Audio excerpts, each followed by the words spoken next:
आज की वीडियो देखकर आप हैरान रह जाएंगे कि अगर भारत का नेतृत्व तो सुभाष चंद्र बोस के हाथों होता तो नेताजी का भारत आज के भारत से कितना अलग होता। तो आइए जानते हैं हमें क्या क्या बदलाव देखने को मिलते। सबसे पहला प्रभाव होता राष्ट्रवाद पे। सुभाष चंद्र बोस की राष्ट्र प्रेम इतनी बड़ी थी कि इनके मतभेद गांधी जी से भी थे।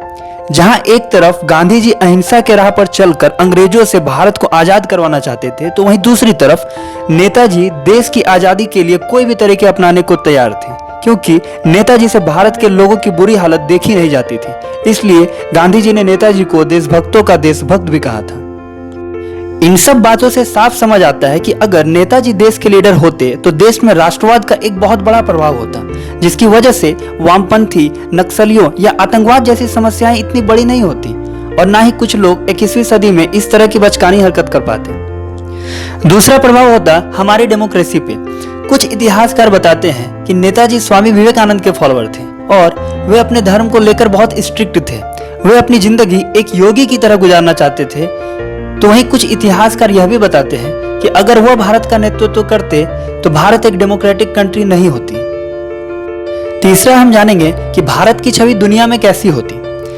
आजादी मिलने के बाद भी वर्षों तक भारत एक गलत स्ट्रेटेजी को लेकर आगे बढ़ता रहा। अगर सुभाष चंद्र बोस जी होते तो शायद ऐसा ना होता, क्योंकि नेताजी की सोच बहुत दूर तक थी। उन्होंने अपने जमाने की सबसे कठिन माने जाने वाली ICS की परीक्षा में टॉपर की लिस्ट में अपना नाम शामिल कर लिया था। सिर्फ यही नहीं, उनके पास सरकार के हर क्षेत्र की योजना मौजूद थी, जो कि यह दर्शाता है कि नेताजी की सोच कितने आगे की थी और राजकाज को लेकर उनकी सोच में कितनी स्पष्टता थी, जो कि उनके समकालीन लोगों में सरदार वल्लभ भाई पटेल के अलावा किसी में भी देखने को नहीं मिलती है। देश की इकोनॉमी और जियोपॉलिटिक्स के लिए एक अच्छी स्ट्रेटेजी होती और आज हम डेवलपिंग कंट्रीज में ना होकर डेवलप्ड कंट्रीज में होते।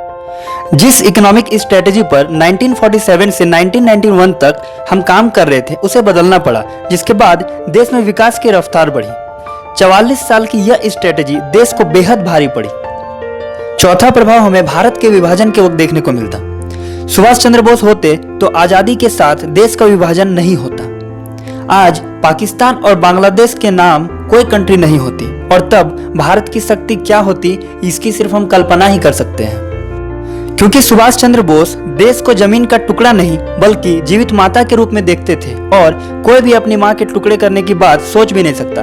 ऐसे में यह तय था कि वह देश की विभाजन की बात किसी भी कीमत पर स्वीकार नहीं करते। कहा जाता है कि खुद गांधी जी ने इस बात को स्वीकार किया था कि अगर नेताजी होते तो देश का विभाजन नहीं होता। पांचवा प्रभाव हमें भारत की मिलिट्री पावर में देखने को मिलता। देश की आजादी के लिए आजाद हिंद फौज बनाई गई और जब इसके लीडर नेताजी बने तो आजाद हिंद फौज ने अपनी ऊंचाई छू ली। इसके बाद जापान की मदद से अंडमान निकोबार आइलैंड को अंग्रेजों से आजादी दिलाई। इसी फौज में सुभाष चंद्र बोस ने रानी झांसी के नाम से महिला रेजिमेंट बनाकर अपनी आर्मी को और भी मजबूत बनाया। इससे साफ समझ आता है कि इनकी डिफेंस की सूझबूझ कितनी बेहतरीन थी। नेताजी के लीडरशिप में 1962 के भारत चीन युद्ध में हम चीन से कभी नहीं हारते और शायद दुनिया की सबसे मजबूत आर्मी भारत की ही होती। तो ये थी मेरी अपनी किताबों की रिसर्च और मेरी अपनी पॉइंट ऑफ व्यू। इसमें आपकी क्या राय है नीचे कमेंट सेक्शन पे जरूर बताएं।